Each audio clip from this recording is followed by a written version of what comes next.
Okay, here is Unit 2. This unit talks about trade routes in the time period 1200 through 1450. So, the Silk Roads. Northern Europe was a big source of animal furs. They were traded along the land routes of the Silk Road. Arabic numbering is a decimal system brought to Europe by Leonardo Fibonacci. It replaced Roman numerals in 1400 and allowed businesses to make calculation faster. So Arabic numbering, a decimal system. Leonardo Fibonacci brought to Europe. Caravans. They were groups of traders, pilgrims, and travelers who engaged in long-distance travel. Caravanserai. What? Oh. They were built in Persia along the Royal Road. They were also found in the Great Trunk in India. Roadside inns. Oh, that's what the caravanserai, whatever. Caravanserai. They were roadside inns found along the Silk Road. They gave people places to sleep on the roads and shops. So, coins. The growth was helped by minting coins in 500. Whoa, I'm tired. In early 500 BCE in Persia, which spread through the Mediterranean region. Heavenly horses, Central Asian pastoral groups, such as the Huns and Mongols, used horses to travel. So, people who used horses to travel were heavenly horses, okay? So, paper money.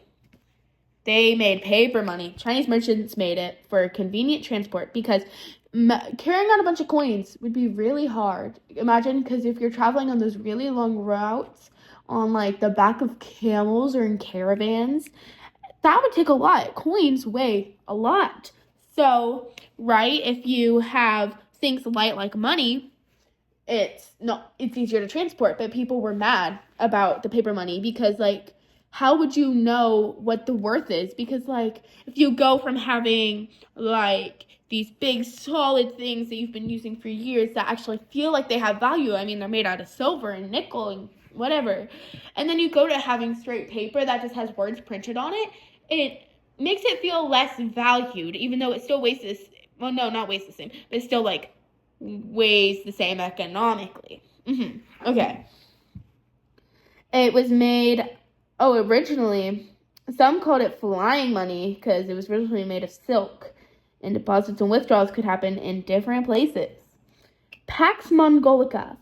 Mongolica peace, the ease of commerce and communication under the unified administration of the Mongols helped create a time of relative peace after the vast conquests and getting rid of bandits. Mongols are the guard/protectors of Silk Roads, helped Marco Polo and Ibn Battuta to travel. Porcelain from China was in high demand, right? Because China wanted to they made high quality, high ticket items to trade so they could get as much money as possible. These mainly being silk and porcelain, and so they were in high demand because they were very difficult to make. Precious gems such as sapphire, turquoise, jade, and rubies were traded along the land roads. Silk was same as porcelain, developed in China, high demand because it was both warm, cool, light, and beautiful. Except I spelled beautiful wrong. So, citrus and sugar, introduced by Arab merchants, brought back the Abbasid Empire in the Arabian Peninsula and spread up to the Mediterranean basin. Spread of Buddhism. Spread east from India along Silk Roads into China, who then spread it to Korea, Vietnam, and Japan. It changed over time and became Mahayana. Spread of Neo-Confucianism, which roughly translates or means New Confucianism, and it spread in East Asia. Buddhism into China forced Confucians to think their philosophy, creating they forced Confucians to rethink their philosophy, which is what created Neo-Confucianism. It evolved in China from 770 to 840, important under the Song Dynasty. Remember that. Indian Oceans astrolabe. It was like almost a compass-like thing that helped people like scholars and Greeks, and they located things. They navigated on the sea, locating stars and determined time. So wait, maybe it wasn't. Okay, wait. Totally scratched that it was like a compass, okay? So it wasn't a compass, but it helped them navigate on the sea and locate stars and time. So take that as you will, because next is the compass. And it was created by Song Dynasty, and it allowed China to explore outwards in the Pacific Ocean. The Gujarat state incorporated into Delhi Sultanate. People converted from Hinduism to Islam, center of trade for cotton and silk, link from China to Europe. Ooh, interesting. Ivory in India, found in India and China, traded along Indian Ocean trade routes. Ships in China in 2000 CE, and Song Dynasty used for trading, Yuan Dynasty for trade and war, and the Ming with Zheng He the explorer. Remember Zheng He, because he was an explorer, and that's important. He was an explorer in China. Southeast Asia. Buddhism spread of Indonesia and the islands. Later was supplanted by Islam, 1200 CE, via Indian Ocean's trade routes. Practiced both Buddhism and Hinduism. Spread of Hinduism into Southeast Asia. Spread to Indonesia and the islands by travelers. Later supplanted by Islam's 1200 CE via Indian Ocean trade routes. Spread of Islam. The mandate of heaven gave right away to rule to China's kings and emperors. The ancient god or divine force known as heaven or sky selected a particular individual to rule earth on its behalf. Ancient god or divine force gave rule to the people. Zheng He commanded the largest and most advanced fleet in the world, displayed China's power and culture to bring back treasures. He also established and enhanced diplomatic relations, expanded trade networks, and demonstrated power and prestige. So Zheng he was the best, kind of. He had the most influence and had the most power. He was that guy. He was him. He was I'm here and I'm cool and I'm the best. And he was. He commanded the largest most advanced state. Okay.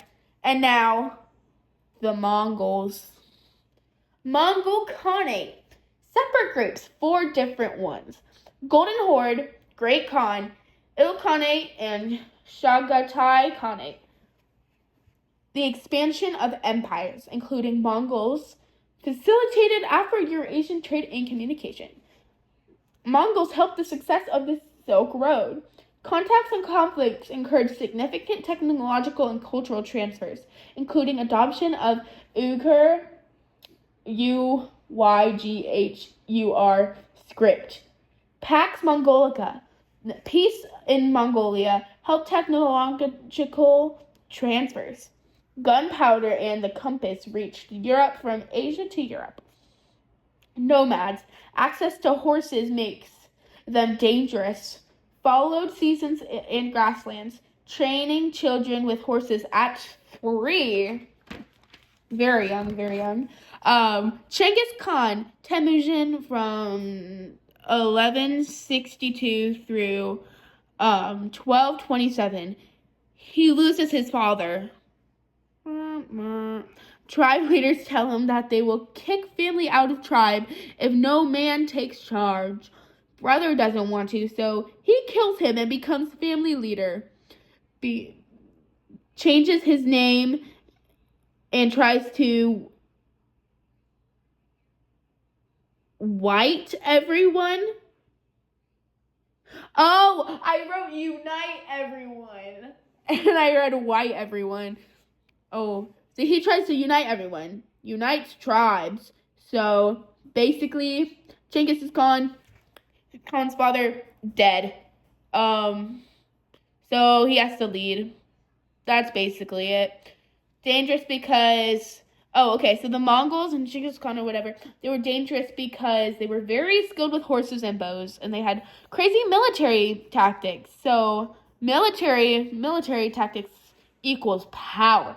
That's how they got their power, and they killed everyone. And that's how they sustained their rule and consolidated their power. Trust. Did not leave major impact. Never tried to spread their faith. And then I wrote horse god with a bunch of question marks. So, take that as you will. Khanate of Great Khan. China was the most difficult of Mongol conquests. Uniting China was an ideal valued by educated Chinese, so they assumed the Mongols had the mandate of heaven. Mongols made use of Chinese administrative practices, used foreigners to fill bureaucratic positions. Burn your city down and kill every. I'm guessing I meant kill everyone. So that means they were very, very brutal, which Mongols were. Khanate of the Golden Horde used catapults and battering rams adopted from Chinese to take city after city, moves cultures around. Survivors from cities were deported to other Mongol lands or sold into slavery. Did not occupy Russia as they had China and Persia because Russia had little to offer. Kept nomadic ways of life, could dominate and exploit Russia from the steppes. Russian Orthodox flourished under Mongol tolerance, and direct rule meant that Mongols were far less assimilated or influenced by Russian culture than their counterparts in China or Persia. Ilkhanate. Sacking of Baghdad in 1258 put an end to the Abbasid Caliphate, made use of Persian bureaucracy, and rebuilt damaged cities and public works. Rebuilt Baghdad for trade. Mongols who conquered Persia became Muslim, not in China or Russia. When dynasties collapsed, they were forced into China.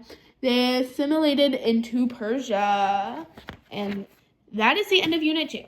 So, what you can take from that, like most of that, is that the Mongols were not good, but they didn't leave their mark.